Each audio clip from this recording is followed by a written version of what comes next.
ఇంత మంచి కార్యక్రమం ఏర్పాటు చేసి ఈరోజు హైదరాబాదు నగరం అంటే ప్రపంచ దేశాలలోనే ఒక గొప్ప పేరు పొందిన నగరం. ఆనాడు 450 సంవత్సరాల క్రితం ఈ నగరం దినదిన అభివృద్ధి చెందాలి, ప్రపంచంలో ఉండే ప్రతి వాళ్లకు ఇక్కడ అవకాశాలు, ఉద్యోగ ఉపాధి కల్పించాలి అని చెప్పి ఆనాడు నిజాం పాలకులు, కులీ కుతుబ్ షాహీ పాలకులు ఈ నగరాన్ని ప్రారంభించారు.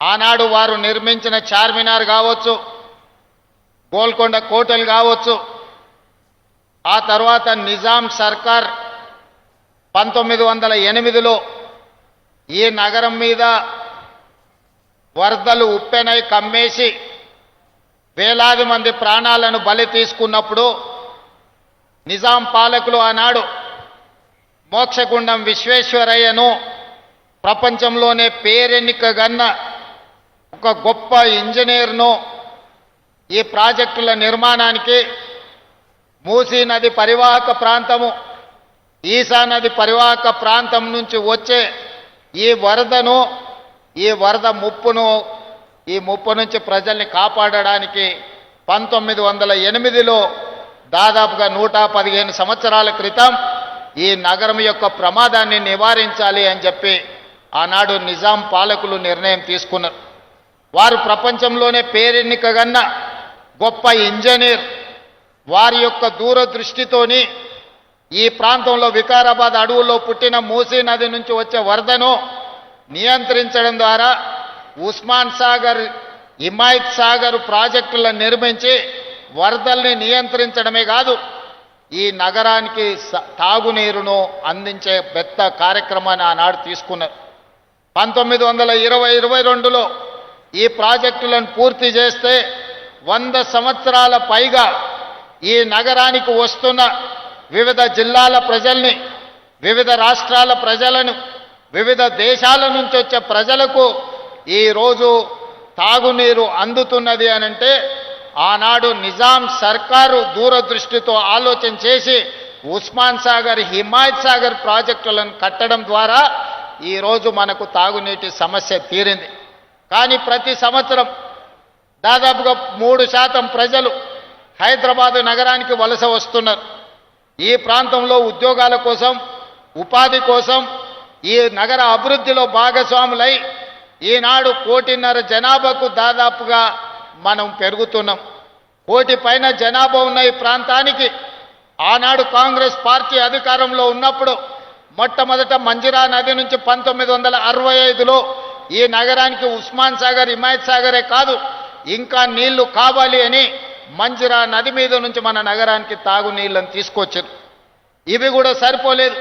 మీకందరికీ తెలుసు, ఆనాడు పెద్దలు పి జనార్దన్ రెడ్డి గారు ప్రతిపక్ష నాయకుడు ఉన్నప్పుడు ఎండాకాలం వచ్చిందంటే సచివాలయం ముందల కుండల ప్రదర్శన ఉండేది. నగరంలో ముఖ్యంగా బస్తీలలో తాగునీటి సమస్యను పరిష్కరించడానికి 4 రోజులకు, 5 రోజులకు, వారానికి ఒక్కసారి ఆనాడు తాగడానికి నీళ్లు వచ్చేవి. పేదలు పడుతున్న కష్టాలను చూసి పి జనార్దన్ రెడ్డి గారు ఆనాడు నిరంతరం పోరాటాలు చేయడంతో ఈ మంజిరా నది, అదేవిధంగా ఉస్మాన్ సాగర్, హిమాయత్ సాగర్ నదీ జలాలే కాదు కృష్ణా నది జలాలను తరలించడం ద్వారా నగరం యొక్క దాహార్తిని తీర్చాలని ఆనాడు నిర్ణయం తీసుకున్నారు. అందుకే కృష్ణానది నుంచి, నాగార్జున సాగర్ నుంచి ఈ నగరానికి తాగునీటిని తరలించే కార్యక్రమాన్ని 2002లో ప్రారంభించారు. ఆ తర్వాత ఫేజ్ 1, ఫేజ్ 2, ఫేజ్ 3 3 పథకాలను ఆనాడు Congress party doctor YS Rajasekhara Reddy గారు ముఖ్యమంత్రిగా ఉన్నప్పుడు కొనసాగించడం జరిగింది. అదేవిధంగా కృష్ణానది జలాలు సరిపోవన్నప్పుడు గోదావరి జలాలను కూడా ఇక్కడికి తరలించాలని శ్రీపాద ఎల్లంపల్లి నుంచి గోదావరి జలాలను హైదరాబాదు నగరానికి తరలించే కార్యక్రమాన్ని కూడా మనం తీసుకోవడం జరిగింది. ముఖ్యంగా రాజశేఖర రెడ్డి గారు ముఖ్యమంత్రిగా ఉన్నప్పుడు, శ్రీధర్ బాబు గారు మంత్రిగా ఉన్నప్పుడు శ్రీపాద ఎల్లంపల్లి నుంచి గోదావరి జలాలను తరలించే కార్యక్రమాన్ని ప్రారంభించుకుంటే అవి 2016 సంవత్సరంలో నగరానికి వచ్చినాయి. ఆనాడు ఉన్న తెలంగాణ రాష్ట్రంలో మున్సిపల్గా మంత్రిగా ఉన్నాయన ఒక ఆయన కాంగ్రెస్ పార్టీ చేసిన పనులకు షామీర్పేట దగ్గర పోయి గోదావరి జలాలు నెత్తి మీద జల్లుకొని ఫోటోలు దిగి ప్రజల్ని మభ్యపెట్టే ప్రయత్నం చేసిండు. నువ్వు నెత్తి మీద గోదావరి జలాలు చల్లుకున్నంత మాత్రాన నువ్వు చేసిన పాపాలు ఎక్కడికి పోవు అని చెప్పి ఆనాటి మంత్రికి నేను చెప్పదలుచుకున్నా. ఈనాడు చరిత్రను చూడండి. నిజాం సర్కార్ తర్వాత ఈ నగరానికి తాగునీటి సమస్యను తీర్చాలన్న ఆలోచన కాంగ్రెస్ పార్టీ అధికారంలో ఉన్నప్పుడే జరిగింది. అది 1965 కావచ్చు, 1991, 93 కావచ్చు, 2002, 2005, 2008 కావచ్చు. వివిధ సందర్భాలలో అటు మంజరా నది జలాలు, మూసీ నది జలాలు, ఈసీ నది జలాలు, గోదావరి జలాలు, కృష్ణా జలాలు, ఇలా హైదరాబాదు నగరానికి తాగునీటి జలాలను తరలించింది కాంగ్రెస్ పార్టీ అధికారంలో ఉన్నప్పుడే. ఒక్కసారి మాత్రం తెలుగుదేశం పార్టీ అధికారంలో ఉన్నప్పుడు 2002లో పనులు ప్రారంభించారు.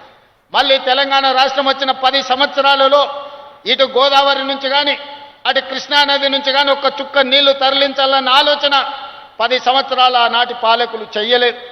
మళ్ళీ ఈనాడు తిరిగి కాంగ్రెస్లకు అధికారంలోకి వచ్చిన తర్వాతనే మళ్ళీ గోదావరి జలాలను తరలించాలి.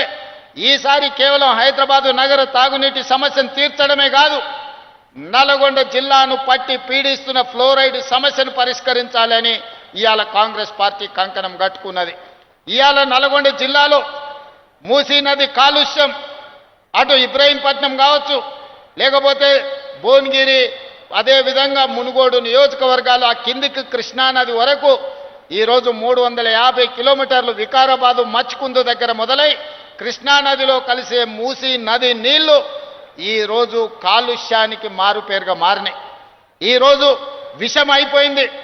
మూసీ నదిలో ప్రవహించే నీళ్లు ఈరోజు ఎల్బీ నగరు, ఇబ్రహీంపట్నము, అదేవిధంగా భువనగిరి, ఆలేరు, ఇతర ప్రాంతాలలో ఆ నీళ్లు తాగితే అవి విషమై పశువుల ప్రాణాలు తీసుకోవడమే కాదు, మనుషుల ప్రాణాలు కూడా పోతున్నాయి. ఇలా కొత్తగా ఆడపిల్లలకు పెళ్ళైతే పుట్టబోయే బిడ్డలు కూడా అంగవైకల్యంతో పుట్టే పరిస్థితి ఉన్నది. ఇవాళ ఆడబిడ్డలకు పురిటి సమస్యలు వచ్చినాయి. అందుకే నల్గొండ జిల్లాలో తిరిగినప్పుడు, నల్గొండ జిల్లా ప్రజలతో నేను మమేకమై కలిసి నడిచినప్పుడు ఆ ప్రాంత శాసనసభ్యులు అనిల్ కుమార్ ఇక్కడనే ఉన్నాడు, భువనగిరి ఎమ్మెల్యే, వాళ్ళందరూ అన్న మూసీ నది హైదరాబాదు నగరానికి తాగునీరుని ఇవ్వడం కాదు, ఈరోజు మా నల్గొండ జిల్లాకు విషాన్ని ఇస్తుంది, దీని ప్రక్షాళన చెయ్యాలి, మీరు ఏ విధంగా ఈ మూసీ నదిని పునరుజ్జీవింపజేయాలి అని నల్గొండ జిల్లా ప్రజలు అడిగిన. ఆనాడే మాట ఇచ్చిన, తప్పకుండా మూసీ నదిని ప్రక్షాళన చేస్తాం, మూసీ నదిని పునరుజ్జీవింపజేస్తాం, హైదరాబాదు నగరాన్ని ఒక సుందరమైన నగరంగా తీర్చిదిద్దడమే కాదు, ఎక్కడ నీళ్లుంటాయో అక్కడ నాగరికత ఉంటుంది, ఎక్కడ నీటి ప్రవాహం ఉంటుందో అక్కడ అభివృద్ధి ఉంటుంది, ఎక్కడ నీటి లభ్యత ఉంటుందో అక్కడ నగరాలు మహానగరాలుగా మారుతాయి. అందుకే ఇవాళ ఎవరు అడ్డం పడ్డా, ఎవరు ఎన్ని అడ్డంకులు సృష్టించినా వాటన్నిటిని ఒకటొకటిగా అధిగమించుకుంటూ సమస్యలు సృష్టించినప్పుడు సమన్వయంతో ముందుకు వెళ్తున్నాం. అందుకే ఇవాళ పోయిన సంవత్సరమే గోదావరి నది జలాల ప్రాజెక్టు తీసుకోవాలనుకున్నప్పుడు కొంతమంది కుట్రలు కుతంత్రాలు చేసింది. వాటి అన్నిటిని అధిగమించి ఇవాళ 7,360 కోట్ల రూపాయలతోని 20 టీఎంసీల నీళ్లను, ఇవాళ గోదావరి జలాలను ఇవాళ ఉస్మాన్ సాగర్, హిమాయత్ సాగర్కి నీళ్లు తీసుకొస్తున్నాం. దాదాపుగా ఇందులో 15-16 టీఎంసీలు హైదరాబాదు నగరానికి తాగునీరు అందించే కార్యక్రమం తీసుకుంటాం. మధ్యలో వచ్చిన చెరువులు నింపుకుంటూ వస్తాం. దాదాపుగా 4-5 టీఎంసీలు మూసి ప్రక్షాళనకు వాడి ఈ మూసిని పట్టి పీడిస్తున్న కాలుష్యాన్ని తొలగించి హైదరాబాదు నగరంలో ఉన్న డ్రైనేజ్ వ్యవస్థను మొత్తం మూసిలో కలపకుండా, హైదరాబాదు ఫ్యాక్టరీల యొక్క కాలుష్యాన్ని మూసిలో కలపకుండా ఇవాళ నియంత్రించడం ద్వారా, ఎస్టీపీలు ప్రారంభించడం ద్వారా కాలుష్యాన్ని కూడా నియంత్రించదలుచుకున్నాం. అందుకే ఇవాళ ఈ గొప్ప కార్యక్రమాన్ని తీసుకున్నాం. ఈ గొప్ప కార్యక్రమంతో హైదరాబాదు నగరానికి తాగునీటి సమస్యను పరిష్కరించడమే కాదు, నల్గొండ జిల్లాను పట్టి పీడిస్తున్న ఈ మూసి కాలుష్యం నుంచి నల్గొండ జిల్లాకు విముక్తి కలిగించే బాధ్యత ఈరోజు తీసుకున్నాం. ఒక ఆయన అంటున్నాడు, అయ్యా ఇది కాళేశ్వరం నీళ్ళే కదా అని. ఆయన తాటి చెట్టు లెక్క వెరిగిండు కానీ ఆవగి తాటికాయ అంతా కూడా మోకాళ్ళల్లో ఆయనకు తలకాయ లేదు. కాళేశ్వరం ప్రాజెక్టు కట్టింది మేడిగడ్డ, అన్నారం, సుందిల్ల. అది కుప్పగూలిపోయింది. కాళేశ్వరం కాస్త కూలేశ్వరం అయింది. శ్రీపాద ఎల్లంపల్లి ప్రాజెక్టు పేరే శ్రీపాదరావు గారి పేరు మీద ఉన్నది. అది మీ తాతనో మీ ముత్తాతనో కట్టింది కాదు. శ్రీధర్ బాబు గారు తండ్రి కాంగ్రెస్ పార్టీ కట్టింది శ్రీపాద ఎల్లంపల్లి. ఇవాళ గోదావరి నదీ జలాలు నగరానికి వస్తున్నాయనంటే శ్రీపాద ఎల్లంపల్లె మూలం. అక్కడి నుంచే గోదావరి జలాలను పట్టుకొని హైదరాబాదు నగరానికి మనం ఈరోజు తరలిస్తున్నాం. ఆ సంగతి మర్చిపోయి ఈరోజు మల్లన్న సాగర్ నుంచి అంటున్నాడు. మల్లన్న సాగర్ ఎప్పుడే రాజశేఖర రెడ్డి గారు 2008-9లో ప్రారంభించిన ప్రాజెక్టు కాదా? ఆనాడు మహారాష్ట్ర సరిహద్దులో ఆదిలాబాదులో ప్రారంభించిన తుమ్మిడిహెట్టి ప్రాజెక్టు చేవెళ్ల వరకు తీసుకెళ్లాలని ప్రాణహిత చేవెళ్లను ఆనాడు డాక్టర్ వైఎస్ రాజశేఖర రెడ్డి గారు ప్రారంభించారు. దానికి పెద్దలు కాక వెంకటస్వామి గారి సూచన మేరకు డాక్టర్ బాబా సాహెబ్ అంబేద్కర్ ప్రాణహిత చేవెళ్ల ప్రాజెక్ట్ అని పెట్టుకున్నాం.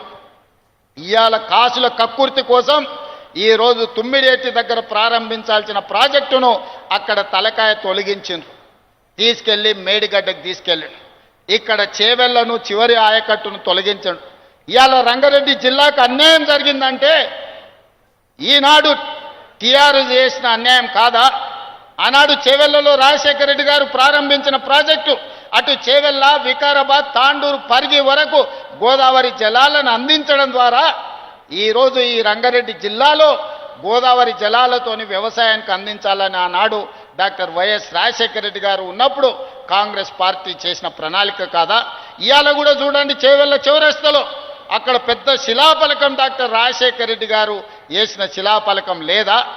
ఆనాడు కాంగ్రెస్ పార్టీలో మంత్రులుగా ఉన్నవాళ్ళు ఇవాళ బీఆర్ఎస్ పార్టీలు ఉన్నారు. వాళ్ళని గుండె మీద చేసుకొని చెప్పమని నేను అడుగుతున్నా. ఎవరు ప్రాణహిత చేవెళ్లకు నీళ్లు తేవాలని ప్రయత్నం చేసిండ్రు? ఎవరు ముఖ్యమంత్రి గుండె రంగారెడ్డి జిల్లాకు, చేవెళ్లకు, వికారాబాద్కు, తాండూరుకు, పరిగికి అన్యాయం చేసింది ఎవరు? వాళ్ళ పక్కన చేరి వాళ్ళతోని అంటగాక్కుంటా ఇంకా రంగారెడ్డి జిల్లాకు అన్యాయం చేయాలని కొంతమంది చూస్తున్నారు. అందుకే ఇవాళ ఈ ప్రాజెక్ట్ ఇదే కాదు, మహారాష్ట్ర ముఖ్యమంత్రితో మాట్లాడుతున్నాం. తొందరలోనే మహారాష్ట్రకు వెళ్తా, అక్కడ ముఖ్యమంత్రిని కలుస్తా. తుమ్మిడిహెట్టి దగ్గర 152 మీటర్లకు మనం అడిగినాం. 148 మీటర్ల ఎత్తున కట్టడానికి వాళ్ళు ఒప్పుకున్నారు. ఏదో వయా మీడియాగా 149, 150 మీటర్ల ఎత్తున తుమ్మిడిహెట్టి దగ్గర ప్రాజెక్టు, గోదావరి ప్రాణహిత చేవెళ్ల ప్రాజెక్టును కట్టి ఆదిలాబాదు జిల్లాకు 1.5-2 లక్షల ఎకరాలకు నీళ్లు ఇస్తాం.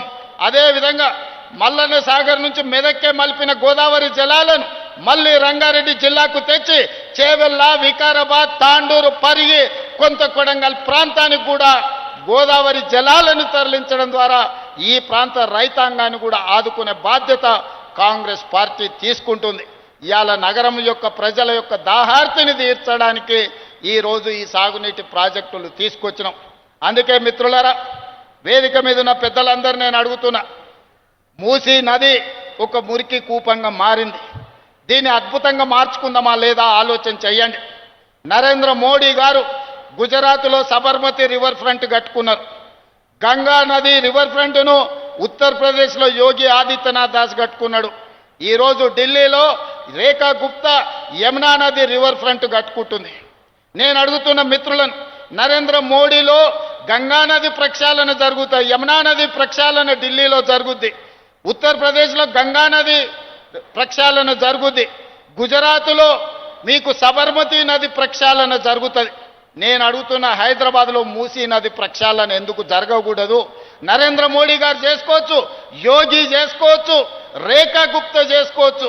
కానీ తెలంగాణ రాష్ట్రంలో 4 కోట్ల తెలంగాణ ప్రజలకు ఎందుకు మూసీ నది ప్రక్షాళన జరగొద్దు? ఎందుకు అడ్డం పడుతున్నారు ఈ దుర్మార్గులు? ఒక్కసారి ఆలోచన చేయండి. ఎందుకంటే కాంగ్రెస్ ఈ పని చేస్తే కాంగ్రెస్కు మంచి పేరు వస్తుందని ఒకే ఒక ఆలోచన. మా మీద రాజకీయంగా కోపం ఉంటే మాతో కొట్లాడండి. ఇవాళ ప్రజలు తీర్పిచ్చిండ్రు, కాంగ్రెస్ పార్టీని అధికారంలోకి తీసుకొచ్చారు.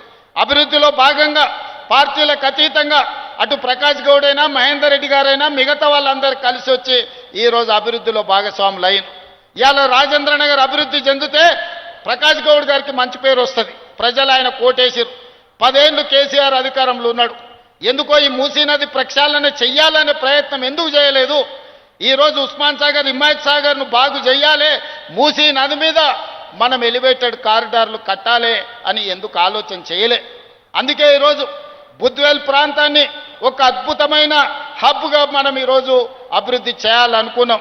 గేట్వే ఆఫ్ ఢిల్లీ, ఈరోజు గేట్వే ఆఫ్ ముంబై ఉన్నది, హైదరాబాద్ కూడా గేట్వే ఆఫ్ హైదరాబాద్ కింద ఈరోజు ప్రణాళికలు మనం సిద్ధం చేసుకున్నాం. 3 నెలల్లో ఈ నగరాన్ని ప్రపంచ స్థాయిలో పోటీపడే నగరంగా మనం తీర్చిదిద్దుకుంటాం. అందుకే ఈరోజు ఈ అభివృద్ధిలో కలిసి రండి. హైదరాబాదు నగర నిర్మాణంలో మీరు భాగస్వాములు కాండి. ఈ రోజున్న ఔటర్ రింగ్ రోడ్డు ఆనాడు రాజశేఖర రెడ్డి గారు ఉన్నప్పుడు కట్టకపోయింటే ఈ నగరం ఇంత అభివృద్ధి చెందుతుండేనా? ఆనాడు ఐటీ కంపెనీలు తేకపోయింటే, ఫార్మా కంపెనీలు తేకపోయింటే ఇన్ని లక్షల మందికి ఉద్యోగ ఉపాధి అవకాశాలు వస్తుండేనా? ఇవాళ ప్రపంచ చిత్రపటంలో హైదరాబాదు నగరానికి గుర్తింపు వస్తుండేనా? ఇవన్నీ ఆనాటి ముఖ్యమంత్రులు ప్రణాళికలు చేసిండ్రు కాబట్టే ఈరోజు మన నగరానికి ఒక గొప్ప పేరు వచ్చింది. అందుకే ఇవాళ తెలంగాణ రైజింగ్ 2047 ఒక విజన్ డాక్యుమెంట్ను తీసుకొస్తున్నాం. డిసెంబర్ 9, 2025 నాడు తెలంగాణ జాతికి అంకితం చేయబోతున్నాం. రాబోయే 100 సంవత్సరాలు హైదరాబాదు నగరమే కాదు తెలంగాణ రాష్ట్రాన్ని ఏ విధంగా అభివృద్ధి పదం వైపు మనం నడిపించాలో ఇవాళ కార్యక్రమాలు తీసుకుంటున్నాం. కలిసి రండి. ఈ కడుపులో విషం పెట్టుకొని ప్రాజెక్టులు ఆపకండి. ఇవాళ మనం మూసీ రివర్ ఫ్రంట్ని చేసుకుందాం, ఫ్యూచర్ సిటీని కట్టుకుందాం, RRR నగరాన్ని, RRR రింగ్ రోడ్లను వేసుకుందాం, మెట్రో నగరాన్ని విస్తరించుకుందాం. ఇవాళ ఇవన్నీ ప్రణాళికలు చేసుకోవాలంటే మీ అందరి సహకారం ఉండాలి. మీరు అండగా నిలబడండి.